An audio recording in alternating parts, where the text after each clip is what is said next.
Hey guys welcome back. So మొన్న post చేసిన Indian young professional scheme ballot visa గురించి నాకు ఇన్స్టాగ్రామ్లో కొన్ని డైరెక్ట్ మెసేజెస్ వచ్చినాయి. But one of the message వచ్చేసి, మీరు యూకేలో ఉంటూ మీరు పిఎస్డబ్ల్యూ మీద ఉండి మీరు అప్లికేషన్ వేసుకున్నట్లయితే మీరు ఎలిజిబుల్లా కాదా అని.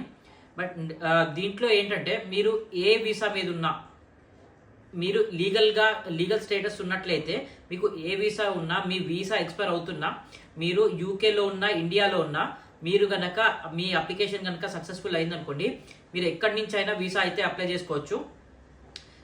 అండ్ వన్ మోర్ థింగ్ ఏంటంటే, మీరు ఓవర్ స్టే చేసిన పని అయితే మీరు ఎక్కడున్నా మీకు ఒకవేళ యూకేలో ఉంటూ ఇల్లీగల్ స్టేటస్ ఉందనుకోండి, మీరు ఏ అప్లికేషన్ వేసినా ఫర్దర్గా రిజెక్షన్ అనేది వస్తుంది. అండ్ వన్ మోర్ థింగ్ ఏంటంటే, మీకు ఏదన్నా ఎఫ్ఎల్ఆర్ కానివ్వండి, ఏదన్నా హ్యూమానిటేరియన్ గ్రౌండ్స్లో వ్యాలిడ్ వీసా అంటే రైట్ టు స్టే ఉన్న పని అయితే మీరు అప్లికేషన్ వేసినా మీకు సక్సెస్ఫుల్ అవుతుంది. ఎందుకంటే unless and until you have legal status to stay in UK, మీరు ఏ అప్లికేషన్ వేసినా మీకు మీ అప్లికేషన్ అనేది ఫార్వర్డ్ అవుతుంది. అండ్ మీరు లీగల్ స్టేటస్లో ఉంటారు కాబట్టి మీ అప్లికేషన్ కూడా ఫార్వర్డ్ అవుతుంది. ఒకవేళ మీరు కనుక ఇల్లీగల్గా ఉంటూ మీకు వ్యాలిడ్ రైట్ టు స్టే లేకపోతే కనుక మీకు ఏ అప్లికేషన్ వేసినా ఫర్దర్గా అనేది రిజెక్షన్ అవుతుంది.